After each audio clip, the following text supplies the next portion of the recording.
হায় খোদা, আজ নিশীতে একই স্বপ্ন দেখিলাম। কে যেন ওই আকাশের দ্বারি খুলে আমায় ডেকে বলছে, ওরে ওরে নবাব, তুই শীঘ্র এই স্বর্গধামে চলে আয়। আমারে মনে হচ্ছে মৃত্যু অতি নিকটে ব্রতী। আমি এখন কি করব? আমার একমাত্র নয়নের মণি অবধি শিশু কামাল, আর এই রূপনাগরের সিংহাসন আমি আমি কার কাছে অর্পণ করে যাব? কোথায় কোথায় প্রহরী, কোথায় প্রহরী, কোথায় প্রহরী?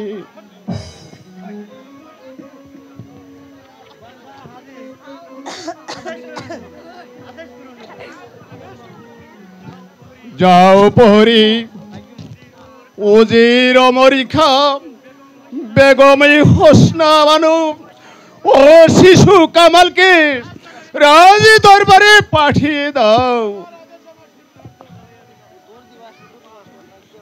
জয় হোক, জয় হোক, মহারাজের জয় হোক।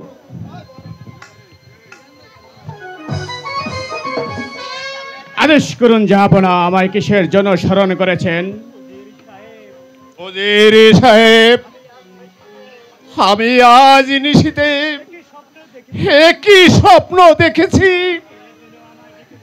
কে জানো আমায় ডেকে বলছে, হরি নবাব, তুমি শীঘ্র এই স্বর্গধামে চলে এসো। ওজির সাহেব বলুন জনাব। আমার মনে হয় আমি হারে বাজব না। উজির সাহেব, জাহাপনা, এ আপনি কি বলছেন জাহাপনা? আমাকে কে বলে? আমার একমাত্র কলিজারে টুকরো অবধি শিশু কামাল, আর আর এই রূপনাগরের সিংহাসন রেখে গেলাম আপনার হাতে। আমার এই রূপনাগরের হিন্দু মুসলমান গরিবী দুঃখী প্রজাদের পাশে আপনার পুত্র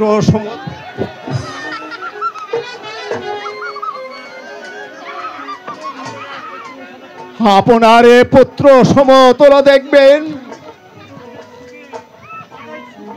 তাদেরই সুখে সুখী হবেন, তাদেরই দুঃখে দুঃখী হবেন। জাহাপনা, এ আপনি কি বলছেন জাহাপনা? আমি যে আর ধৈর্য ধরতে পারছি না জাহাপনা, আপনি ওই কথা আর বলবেন না। এই অল্প বয়সে আপনি আমাকে ছেড়ে পরপারে চলে গেলে আমি এই অবুঝ শিশুকে নিয়ে কেমন করে এই রাজ্য পরিচালনা করব জাহাপনা? কেঁদো না বেগম, এই দুনিয়া থেকে একদিন সবাইকে চির বিদায় নিয়ে যেতে হবে, কিন্তু আমি ভাবতে পারিনি এই অল্প বয়সী সকালে মৃত্যু। জাহাপনা, এসো এসো বাবা কামাল, তুমি আমারই বক্ষে এসো। পিতা পিতা গো,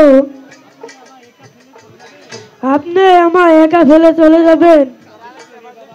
কাঁদিস রে বাবা কামাল, আমারই মনে দুঃখ রহিল। আমি তোকে নিজে হাতে মানুষ করে রাজ মুকুট তোর মাথায় পরিয়ে দিতে পারলাম না। বাজি বাবা,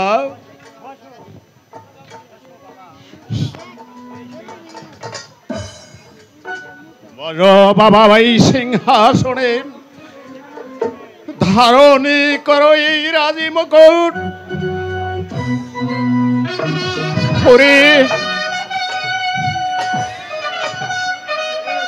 হরি হরি রাজ্যের মানুষ, তোমরা দেখো আমারই পুত্র নয়নের মণি কামালকে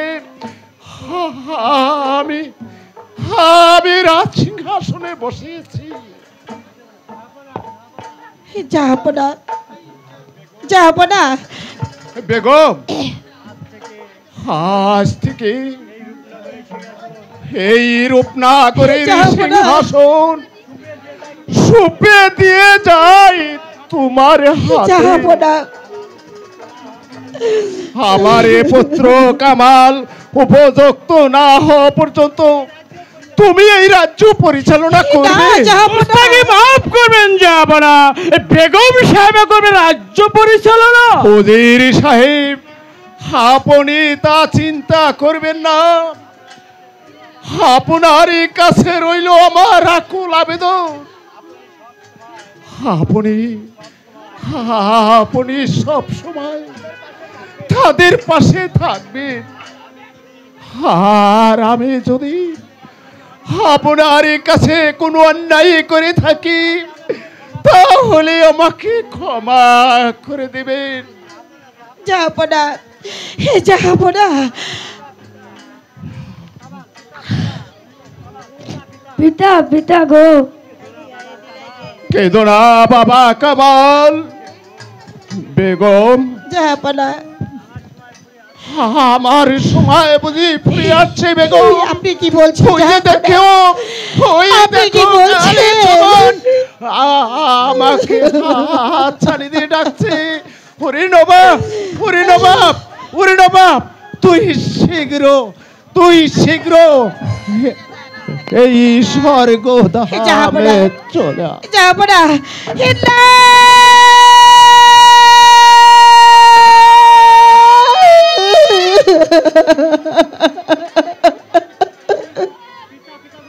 পিতা, পিতা গো।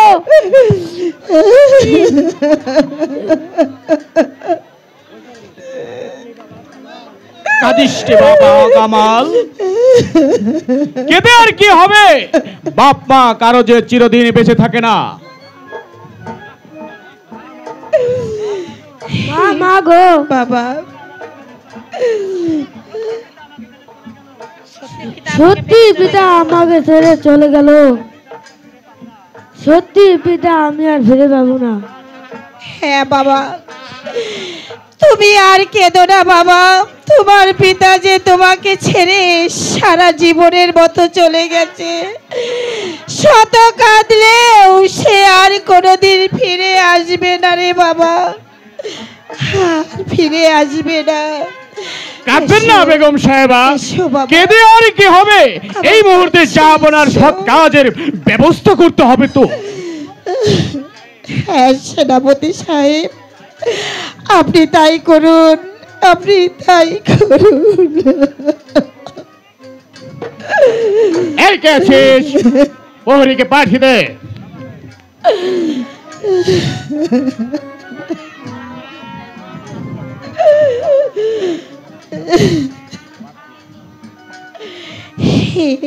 বাবা কামাল, চলো আমরা চলে যাই। তোমার পিতার সৎ কাজের ব্যবস্থা করতে হবে। বলুন ওজির সাহেব। রূপনগরের নবাবের মৃত্যুর পর থেকে এই বেগম হুসনে বাড়ি করছে রাজ্য পরিচালনা। এখন ইচ্ছা করলে সিংহাসন দখল করতে পারি। তুমি কি বলো জাফর-আলী খান? ওজির সাহেব, সুযোগ মানুষের জীবনে একবারই আসে, আর সুযোগ আমরা হেলায় হারাতে পারি না। বলুন ওজির সাহেব, কিভাবে কোন উপায়ে এই রূপনগরের মসনদ আমরা দখল করতে পারি? বলুন মিস্টার জাফর-আলী খান, বলুন বলুন ওজির বেগম সাহেব। হুসনা বানু ও অবশ শিশু কামালকে এই দুনিয়ার বুক থেকে সরিয়ে দিতে পারলে তখন আমাদের পথের কাঁটা একেবারে সরে যাবে। তখন আমি হব এই রূপনগরের নবাব, আর তুমি হবে আমার প্রধান সেনাপতি। কিন্তু উজির সাহেব, একটি কথা ভুলে যাবেন না, হঠাৎ করে এই মুহূর্তে যদি বেগম হোসনা বানু শিশু কামালকে আমরা হত্যা করে ফেলি, তাহলে যে রাজ্যের মধ্যে একটা গোলযোগের না না, তা কখনো হতে পারে না উজির সাহেব।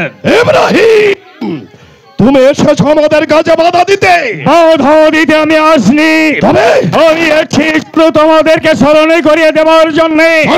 ভুলে গিয়েছো সেই অতীতের কথা, মনে করে দেখো। একদিন তোমরা খেতে পাচ্ছিলে না, পথে পথে খাচ্ছিলে মুঠো অন্যর জন্য। এই নবাব তোমাদের রাস্তা থেকে ঘুরিয়ে এনে প্রধান সেনাপতি পদে বহল করে স্থান দিয়েছিল। এই নবাব বলে নবাব মৃত্যু হতে না হতে তার স্ত্রী ও পুত্রকে তোমরা দুজন মিলে করতে চাও হত্যা। বেরিয়ে যাও, বেরিয়ে যাও এখান থেকে। বেশ, আমি তাই যাচ্ছি। যাবার পূর্বে তোমাদের একটি কথা স্মরণে করে দিয়ে যাচ্ছি। তোমরা যে ষড়যন্ত্রের জাল বুনেছ, তোমাদের এই ষড়যন্ত্র আমি ইব্রাহিম বেঁচে থাকতে তোমাদের মনের আশা কোনোদিন পূর্ণ হবে না। যেভাবে হোক না কেন ওই শিশু কামাল আর বেগমকে আমি উদ্ধার করব।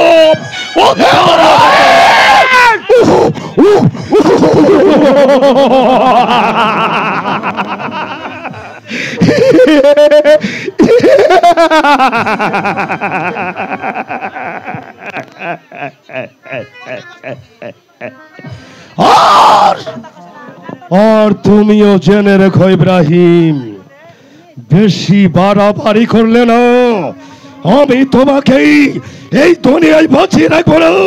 আমি তোমাকে এই দুনিয়া থেকে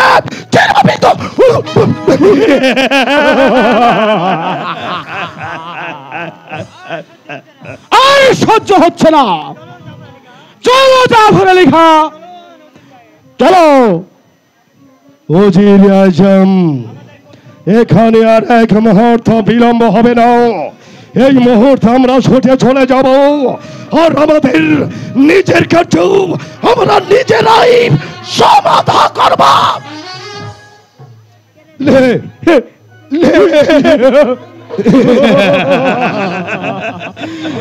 আমাদের কর্তব্য আমাদেরকেই পালন করতে হবে।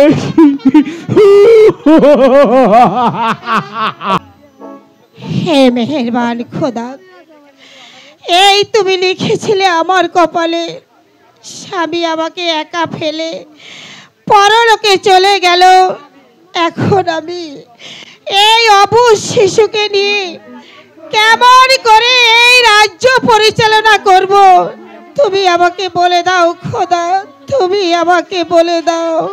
সর্বনাশ, সর্বনাশ বেগম আম্মা। সর্বনাশ? হ্যাঁ, কিসের সর্বনাশ ইব্রাহিম? আপনি আর এখানে এক মুহূর্ত বিলম্ব করবেন না। এই মুহূর্তে আমার সঙ্গে পালিয়ে চলুন, তা না হলে শিশু কামালকে আমি যে রক্ষা করতে পারবো না। কেন ইব্রাহিম? আমি পারবো না। আমার স্বামীর গচ্ছিত সিংহাসন পেলে কিছুতেই এখান থেকে চোরের মতো পালিয়ে যেতে। যাবেন না? না, আমি যাব না। আপনি যদি আমার কথা মতো এখান থেকে পালিয়ে যাওয়ার জন্য অস্বীকার করুন, আমি যে শিশু কামালকে কিছুতেই রক্ষা করতে পারবো না। ওই শয়তান জাফর আর ওমর আলী ওকে হত্যা করবে। ওকে হত্যা করে ওদের লাভ কি? লাভ, লাভ অনেক বেগম আম্মা, লাভ অনেক। উজির সাহেব হবেন এই রুবি নগরের নবাব, আর জাফর, জাফর হবে প্রধান। না, আমি কিছুতেই আমার কামালকে আমি নিয়ে যেতে দেব না, আর আমার স্বামীর গচ্ছিত সিংহাসন ছেড়েও আমি পালিয়ে যাব না। আম্মা জান, তুমি ওকে নিয়ে যাবে না ইব্রাহিম? আজ অবধি পর্যন্ত আপনার দেওয়া আদেশ আমি কোনোদিনের জন্য অবমাননা করিনি, কিন্তু আজ আজ আমি কিছুতেই আপনার কথা মানতে পারবো না। এই মুহূর্তে আমি কামালকে নিয়ে এই রাজ্য ছেড়ে অনেক দূরে চলে যাব। কামালকে বাঁচাতে হবে ওই জালিমি শয়তানদের বিরুদ্ধে। ওকে একদিন রুখে দাঁড়াতে হবে। ইব্রাহিম, ওকে ওকে তুমি নিয়ে যেও না ইব্রাহিম। বাধা দেবেন না। বাধা দেবেন না ইব্রাহিম। তবে যাবার সময় একটি কথা বলে যাচ্ছি আম্মা জান, এই যদি জীবনে বেঁচে থাকি আর শিশু কামাল যদি বেঁচে থাকে তাহলে হয়তো আপনার বুকে একদিন ফিরে আসবে। আর যদি আমি এই দুনিয়া থেকে চির বিদায় নিয়ে চলে যাই, কামালকে হয়তো আর কোনোদিন যেও না ইব্রাহিম, যেও না। শিশু কামাল আমার আমার বুক খালি করে আমার সন্তানকে নিয়ে চলে গেল। হে খোদা, ওকে তুমি ভালো রেখো খোদা, ওকে তুমি দেখে রেখো। শিশু কামাল, এই সাউন্ড সিস্টেম ক্লিয়ার করেন। ও বেগম হোসনা বানুকে আপনি বাইরে আসেন। হত্যা করতে পারলেই সাউন্ড সিস্টেম ক্লিয়ার আমাদের করেন। পথ হয়ে যাবে একেবারেই পরিষ্কার। Wow wow wow.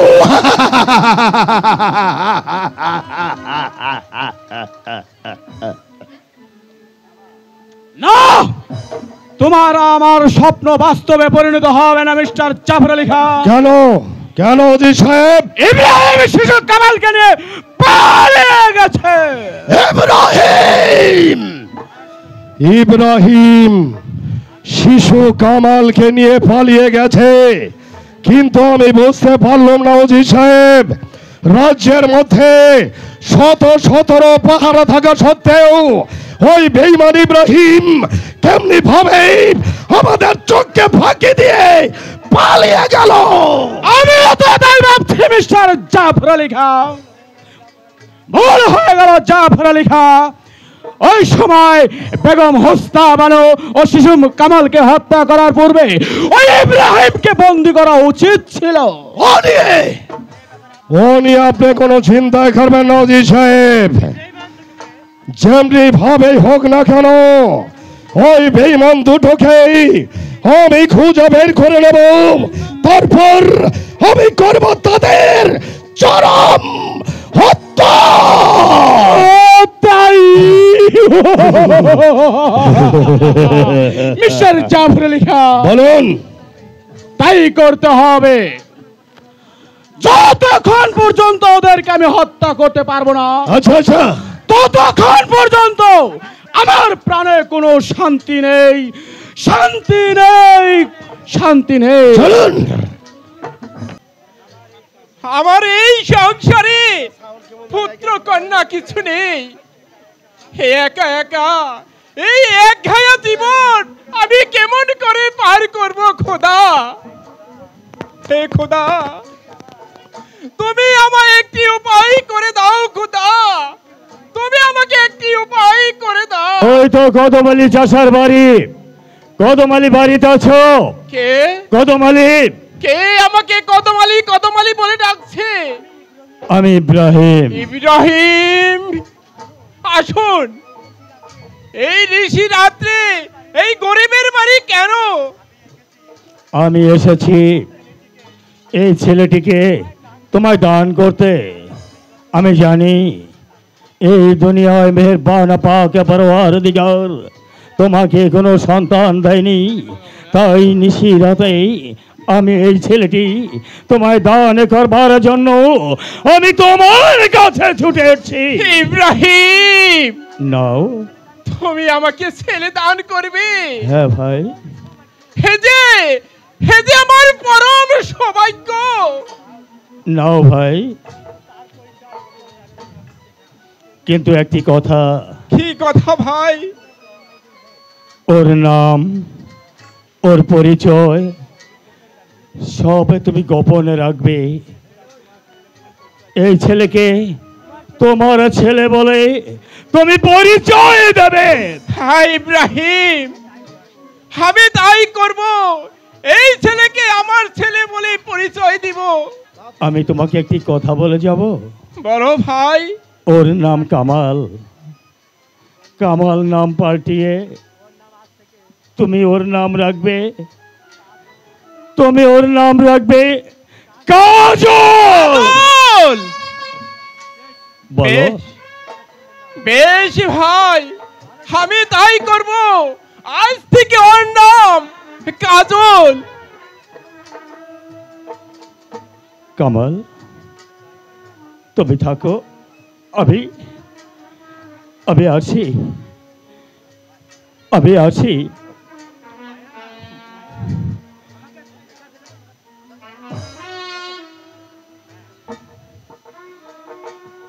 পিছু ডাকিস না, পিছু ডাকিস না ভাই, এছাড়া যে আমার কোনো উপায় নেই।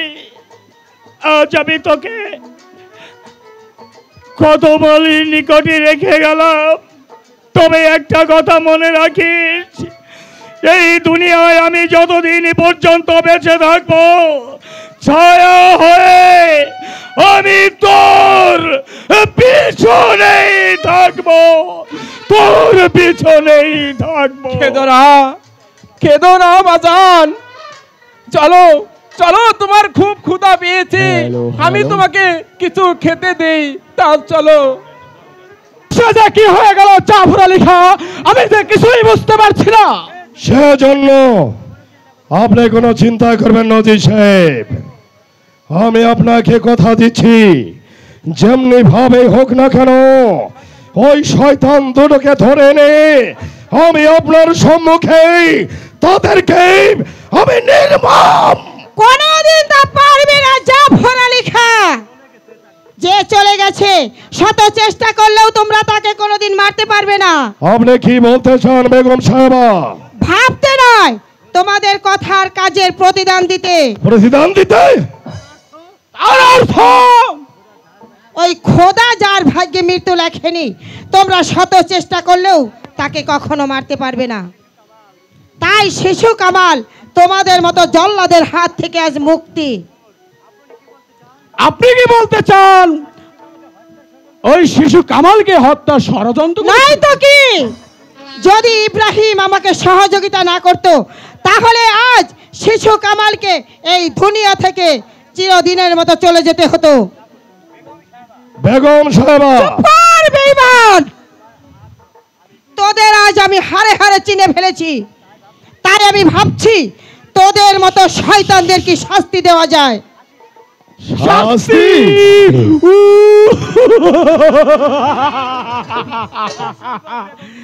অসম্ভব বেগম সাহেবা, আপনি হয়তো জানেন না আপনার জীবন মরণ এখন আমাদের হাতেই। কি এত বড় তোদের সাহস, আমার বেতনভুক্ত কর্মচারী হয়ে তোরা আমাকেই করতে চাস বন্দি? এই কে আছিস?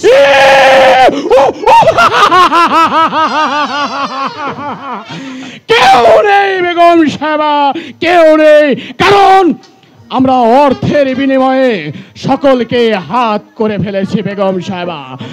কিন্তু আপনার ভাগ্যকে সুপ্রসন্ন রাখতে চাইলে তাহলে আমাদের অনুগত ভাবে চলতে হবে, থাকতে হবে। এই কে আছিস? ওই প্রহরীর বাচ্চা, দরবারে আয়, তোর আজকে গাইরা ফেলানো। এ নাই,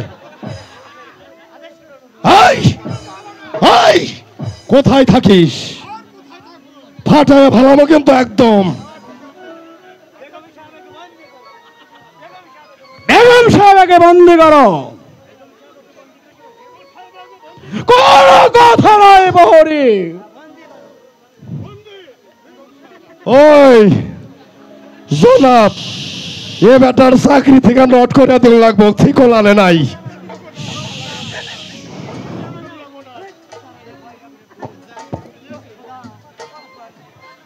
হে মেহেরবান খোদা,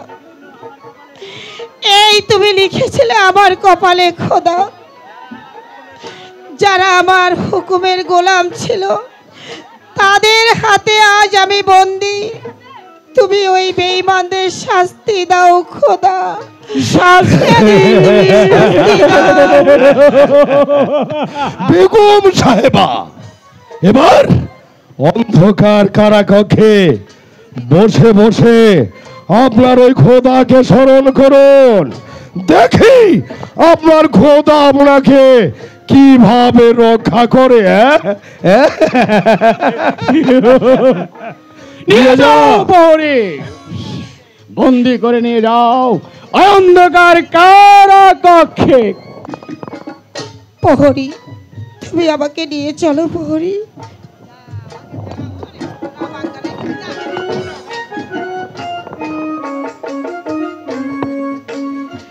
আমি চলে যাচ্ছি। যান যান যান। যাবার সময় তোদের আমি একটি কথা বলে বলুন, বলুন, ওই বলুন। খোদা বলে যদি কেউ থেকে থাকে, আচ্ছা, আচ্ছা। তোদের মতো বেঈমানদের শাস্তি হ্যাঁ, ওই হ্যাঁ। খোদা তাআলা নিশ্চয়ই করবে, নিশ্চয়ই করবে।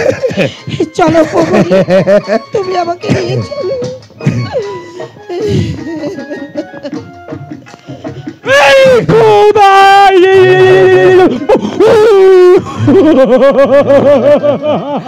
ওজি সাহেব, মিস্টার জাফর আলী খাঁ, কোথায় থাকে সে খোদা?